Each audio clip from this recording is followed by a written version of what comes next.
La novación es un acuerdo entre el deudor y el acreedor para cambiar una obligación por otra, a efecto de extinguir una obligación y a la vez crear otra obligación distinta. Para Guillermo Cabanela de Torres, es un modo de extinguirse las obligaciones por transformarse, ya variando la deuda, cambiando el acreedor o por reemplazo del deudor. El Código Civil, en su artículo 1277, establece la definición: por la novación se sustituye una obligación por otra. Para que exista novación es preciso que la voluntad de novar se manifieste indubitablemente en la nueva obligación o que la existencia de la anterior sea incompatible con la nueva. Ejemplo: un préstamo de dinero con garantía hipotecaria. Una cooperativa entrega un préstamo de 25.000 soles con un interés legal de 15% a Juan deudor. Quedando en hipoteca un bien inmueble, dicho crédito pasa a un nuevo acreedor, el banco. Juan toma conocimiento y solicita variar la deuda, incrementando el importe del préstamo con la suma de 15.000 soles, por lo que Juan asume una nueva obligación con el banco por una deuda total de 40.000 soles, más los intereses legales generados. De la norma se entiende que existe la manifestación de voluntad del acreedor y deudor de convenir la novación para extinguir una obligación y crear una nueva obligación diferente, pues es el cambio de la obligación primigenia, cambio de acreedor, cambio de deudor en la relación obligacional, de acuerdo a las reglas señaladas por la ley. En consecuencia, la novación extingue la primera obligación y se crea una segunda obligación que el deudor deberá cumplir la segunda obligación para quedar liberado de su acreedor. Requisitos de la novación. Los requisitos de la novación es de acuerdo a la ley para que tengan validez. La manifestación de voluntad consiste que las partes declaran su voluntad de manera expresa que desean celebrar el acto jurídico de extinguir, crear obligaciones o relaciones jurídicas, dando su conformidad con sus respectivas firmas, reconociendo derechos y obligaciones. Se encuentra regulado en el artículo 141 del Código Civil, párrafo segundo. Es expresa cuando se realiza en forma oral, escrita, a través de cualquier medio directo, manual, mecánico, digital, electrónico, mediante la lengua de señas o algún medio alternativo de comunicación, incluyendo reajustes razonables o de los apoyos requeridos por la persona. La existencia de una anterior obligación sea válida. Consiste que la obligación estipulada por el acreedor y deudor en el acto jurídico contiene los elementos esenciales dispuestos en el artículo 140 del Código Civil. Numeral 1. Agente capaz. Numeral 2. Objeto física y jurídicamente posible. Numeral 3. Fin lícito. Y numeral 4. Observancia de la forma prescrita bajo sanción de nulidad. Artículo 5 del título preliminar del Código Civil, que establece: es nulo el acto jurídico contrario a las leyes que interesan al orden público o a las buenas costumbres. La creación de una nueva obligación consiste en la manifestación de voluntad de las partes de acordar la sustitución de la anterior obligación, dejándolo extinguida y a su vez creando de un modo diferente una nueva obligación, de conformidad con el artículo 1278 del Código Civil. Novación objetiva por cambio de la obligación con prestación distinto o título diferente. Artículo 1280 y 1281 del Código Civil. Novación subjetiva por cambio de acreedor, por cambio de deudor de la relación obligacional con acuerdo y asentimiento de las partes. respecto a la existencia de una anterior obligación sea válida de conformidad con el artículo 140 del Código Civil.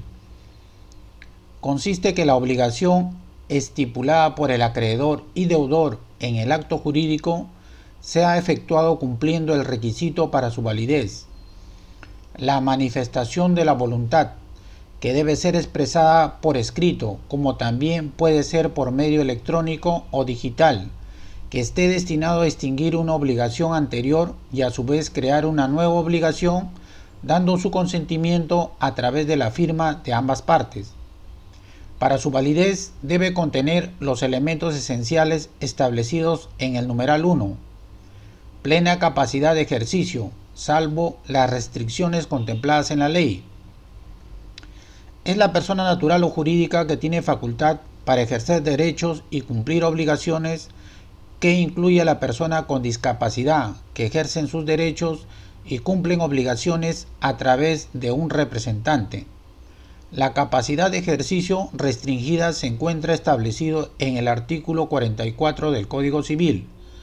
Los mayores de 16 años y menores de 18 años, los pródigos, los que incurren en mala gestión, los ebrios habituales, los toxicómanos, los que sufren pena que lleva anexa la interdicción civil, las personas que se encuentran en estado de coma.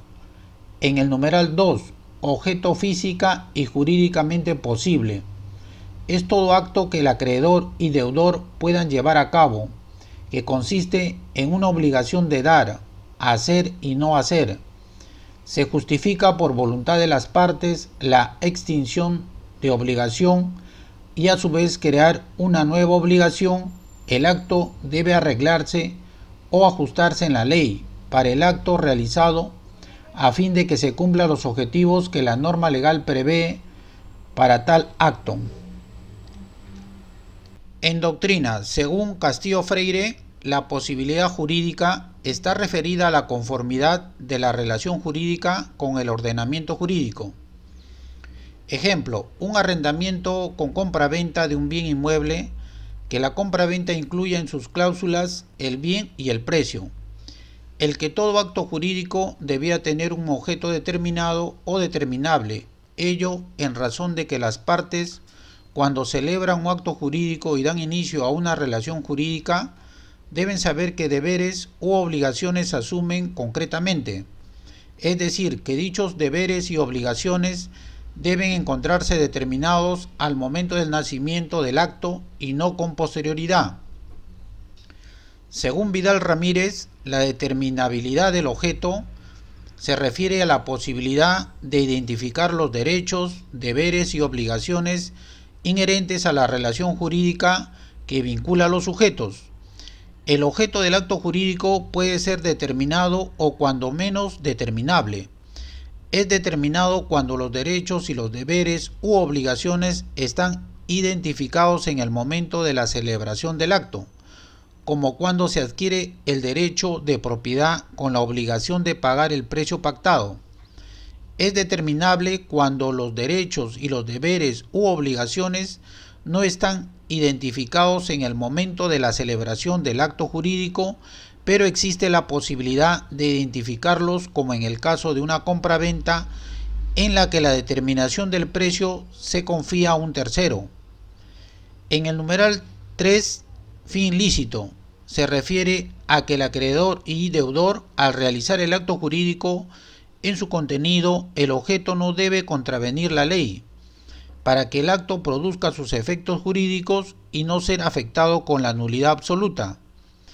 En el numeral 4, observancia de la forma prescrita bajo sanción de nulidad, se refiere a que al realizar el acto para la celebración de un negocio jurídico con prestaciones o extinguir una obligación y a su vez crear una nueva obligación, debe establecerse la forma dispuesta por la ley. De no cumplirse, será pasible de nulidad. Respecto a lo dispuesto en el artículo 5 del título preliminar del Código Civil, se refiere que es nulo el acto jurídico que contraviene principios y normas legales en que se apoya el ordenamiento jurídico de la nación, que tiene como finalidad tutelar, proteger, mantener, preservar los bienes y valores de interés general de toda la población. Es toda práctica de actos humanos en la que se debe respetar reglas y principios de moralidad para ser aceptadas por la sociedad. Respecto a la creación de una nueva obligación, consiste en la manifestación de voluntad de las partes de dar su consentimiento para celebrar un acto con el propósito de sustituir la anterior obligación, dejándolo extinguida, y a su vez creando una nueva obligación para el supuesto de novación objetiva por cambio de objeto, prestaciones de dar, hacer y no hacer, por cambio de título, propietario o arrendatario o viceversa. En el supuesto de novación subjetiva activa, por cambio de acreedor con la aceptación expresa del deudor. En la novación subjetiva pasiva, por cambio de deudor con la aceptación expresa del acreedor. La relación jurídica es con persona distinta. En doctrina se observa otro supuesto, la novación mixta, que abarca algunos de los supuestos de novación objetiva y novación subjetiva, que podría ser cambio de objeto y cambio de acreedor, con el asentimiento de todos los intervinientes. Clases de la novación. Lo determina la ley y son los siguientes. Novación objetiva. Se encuentra regulado en el artículo 1278 del Código Civil. Hay novación objetiva cuando el acreedor y el deudor sustituye la obligación primitiva por otra, con prestación distinta o a título diferente. Ejemplo 1. El acreedor se obligó al inicio a entregar un departamento nuevo. Luego ambas partes se acuerdan efectuar la novación. El objeto que recaerá la prestación de dar ya no será el departamento nuevo, sino otro departamento usado. Ejemplo 2. El vendedor se obliga al inicio a entregar al comprador el inmueble en venta.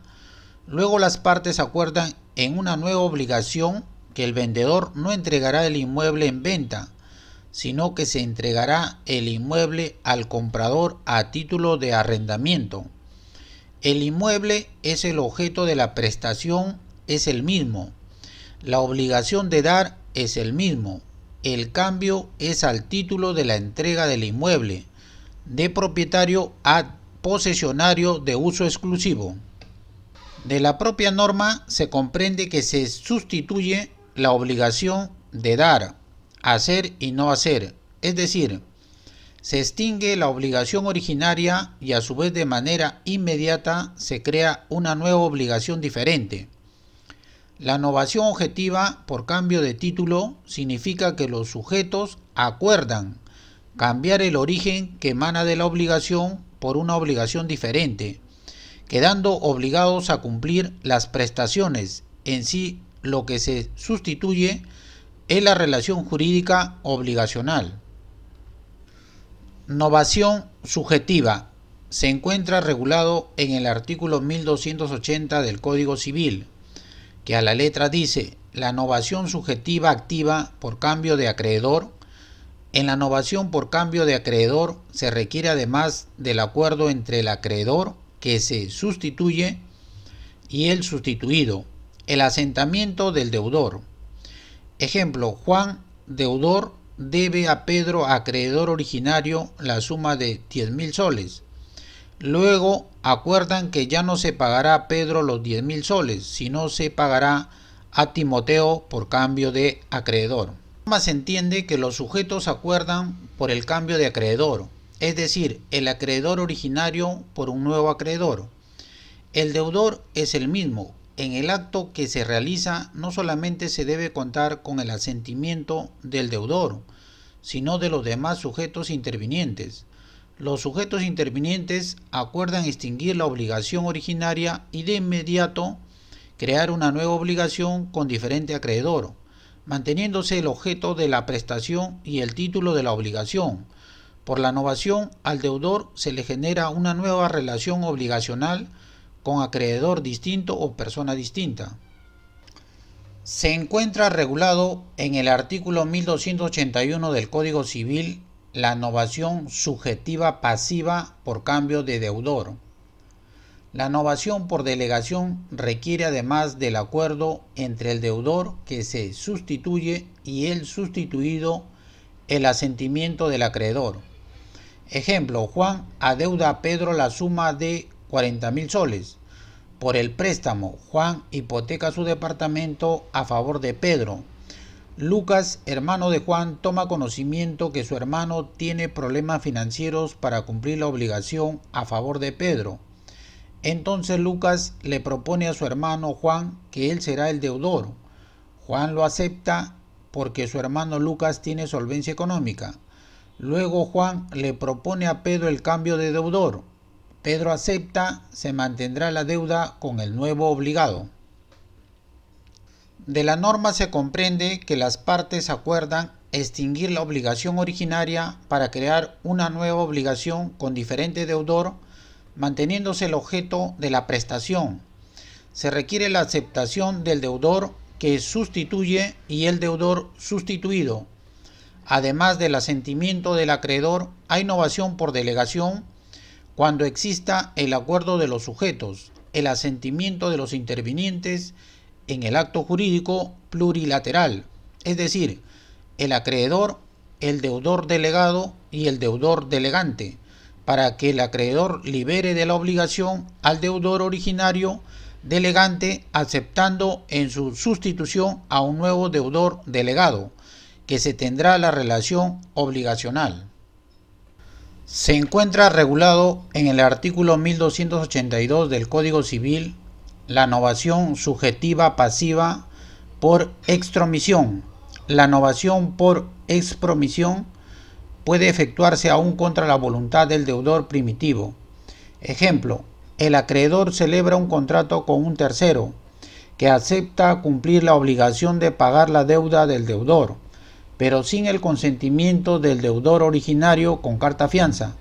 Este último se libera de la obligación, así también la carta fianza es inejecutable por haberse extinguido dicha obligación. Es cuando el acreedor decide unilateralmente extinguir la obligación con el deudor antiguo y a su vez crear una nueva obligación, una relación jurídica con persona distinta. Con tercero, celebra un acto jurídico que acepta asumir la deuda del deudor antiguo. El tercero sustituye al obligado antiguo sin el consentimiento del deudor antiguo e incluso en contra de su voluntad. No es exigible el consentimiento del deudor antiguo. La novación por expromisión se libera al deudor antiguo al quedar expresado por el acreedor en el acto jurídico o contrato. El deudor nuevo asume la obligación ante el acreedor por haberse creado el nuevo vínculo jurídico obligacional. Efectos de la novación. La novación es extinguir una anterior obligación y crear una nueva obligación distinta. La novación entre el deudor y uno de los acreedores no extingue la obligación respecto a los demás acreedores. Estos, sin embargo, no pueden exigir la prestación indivisible, sino reembolsando al deudor el valor de la parte de la prestación original correspondiente al acreedor que novó o garantizando el reembolso, de conformidad con el artículo 1179 del Código Civil. Liberación total de los codeudores. La novación, en estos casos, las relaciones entre el deudor que practicó tales actos y sus codeudores responden a su elección por su parte en la obligación primitiva o por la proporción que les habría correspondido en la nueva obligación, de conformidad con el artículo 1188 del Código Civil. Liberación parcial de los codeudores. La novación, si los actos señalados en el primer párrafo del artículo 188 del Código Civil se hubieran limitado a la parte de uno solo de los deudores, los otros no quedan liberados sino en cuanto a dicha parte, de conformidad con el artículo 1189 del Código Civil. En la novación no se transmiten a la nueva obligación las garantías de obligación extinguida, salvo pacto en contrario, de conformidad con el artículo 1283 del Código Civil. Si la obligación pura se convierte en otra sujeta a condición suspensiva, solo habrá novación si se cumple la condición, salvo pacto en contrario, de conformidad con el artículo 1284 del Código Civil. Si la obligación pura se convierte en otra sujeta a condición resolutoria, opera la novación, salvo pacto en contrario, de conformidad con el artículo 1285 del Código Civil. Si la obligación primitiva fuera nula, no existe novación. Si la obligación primitiva fuera anulable, la novación tiene validez si el deudor, conociendo del vicio, asume la nueva obligación, de conformidad con el artículo 1286 del Código Civil. Si la nueva obligación se declara nula o es anulada, la primitiva obligación revive, pero el acreedor no podrá valerse de las garantías prestadas por terceros, de conformidad con el artículo 1287 del Código Civil.